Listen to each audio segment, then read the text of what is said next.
That'll give you more bang for your buck on your advertising too, because you're going to have a higher cart value from that.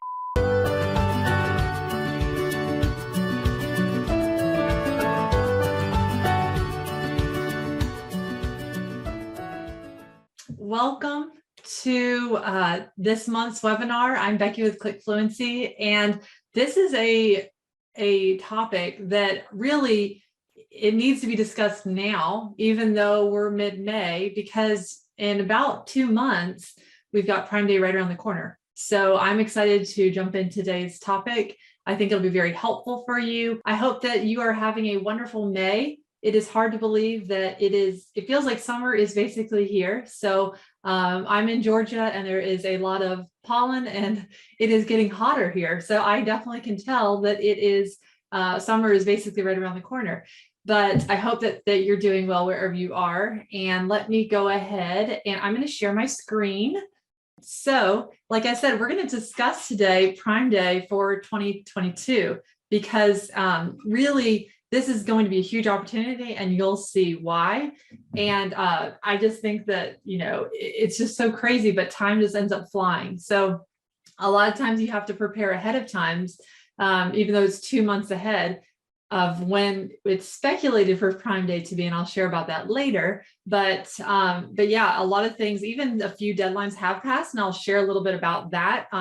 Not too many, but some things have passed where to be eligible for certain things like lightning deals, that deadline was actually in April. So, but there are still plenty of opportunities for your brand to be successful. And that's what I want to equip you for, so that you can have your plan and ready to go, and that you can make sure that you're not missing anything that maybe you hadn't thought of, that I'll be sharing that will hopefully fill in any kind of gaps that you're thinking of, okay, what all do I need? What maybe should I do? Maybe you don't even understand, should I do some kind of coupon or promotion? Like, what should I do? I'm going to kind of share a lot about that today so that you can feel ready and prepared and not feel like, oh no, I've just missed out. Because don't you hate that feeling of like, oh man, all those shoppers were there and there was so much opportunity and I feel like I missed out.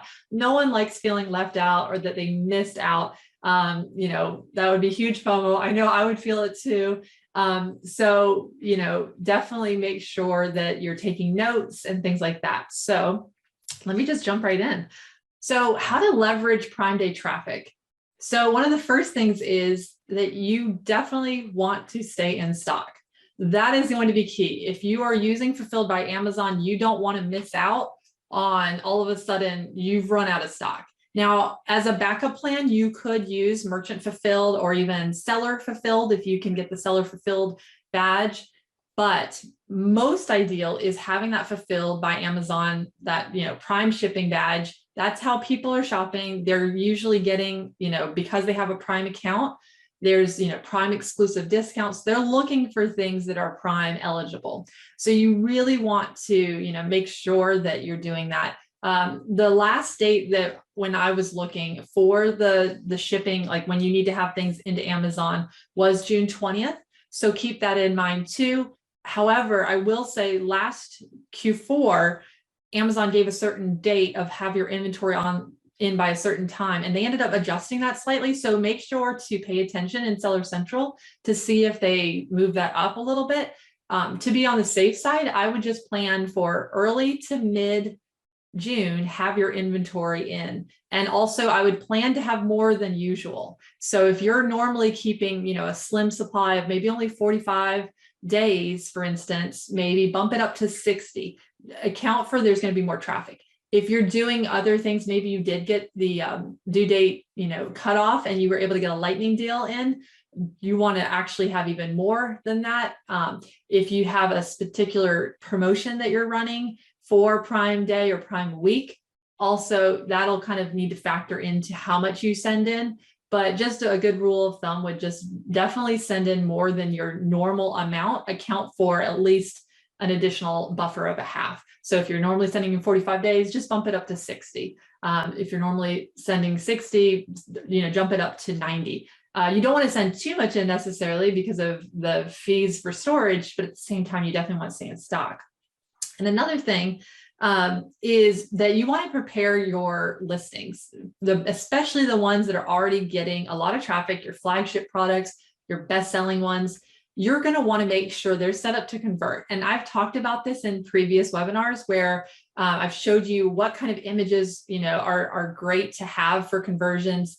I've talked about copy and why it matters of the keywords that you use on your listings to help people find your listings without paid advertising, and also just your catalog. So you're going to want to make sure it's like your catalog is cleaned up in time for Prime Day so that there's not multiple listings of your products, which could have happened, especially if you've had third-party sellers on selling your products. There could be multiple listings. That's going to split where the traffic goes. You want the traffic to go to, like, if you have the same listing twice, you want it to just go to one. Another thing to keep in mind is, keeping your, making sure if you have brand registry, that your brand is properly linked. So right under your title, making sure it's linked properly. Does it say visit your brand name store? If you do have that store set up, and, make sure it's properly connected, because then that could lead to more sales for you. They might buy more of your products. And if you do have a brand stores page, also, this would be a good time to revamp it and refresh it for Prime Day, especially if you have any new products that you're looking for more visibility and awareness of. If you have any kind of deals that you're trying to promote for Prime Day, that would be a good place to refresh your brand stores. You don't have to do an overhaul, but definitely focus in on things that you want to push for Prime Day and Prime Week. And promote your Prime Day promotions on and off Amazon. This isn't required. This is optional, but Amazon does love external traffic. And we know that people are more likely to convert on Amazon rather than a physical, like a Shopify website or, WooCommerce, whatever you might have. So keeping that in mind, you may want to let people know on your social media pages, for instance, like, hey, we're offering, especially if you're offering a deal of some sort, or if you're just trying to get more, traffic there. And definitely pair that with the brand referral bonus. And if you're not already enrolled, make sure to enroll before Prime Day as well, because you'll get a discount on your FBA fees. Because I know that fees do cut into a chunk of your actual profit. So do those things. Another thing to do, and I feel like I'm going through a lot, but virtual bundles, if you want to increase your cart value. So if you have products that are very complementary, they work well together. Maybe there is a shampoo conditioner type relationship, but they're on separate listings.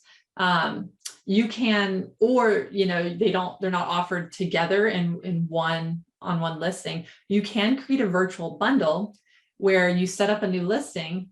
And if they are both being fulfilled by Amazon, you can put them together. You can offer a little bit of a discount because they're pairing it together. And then that's a way to increase your order cart value. So, and then to get people more familiar with your brand than just one of your products, because especially if you're running advertising that I'm going to talk about briefly, that'll give you more bang for your buck on your advertising too, because you're going to have a higher cart value from that order if it's a virtual bundle.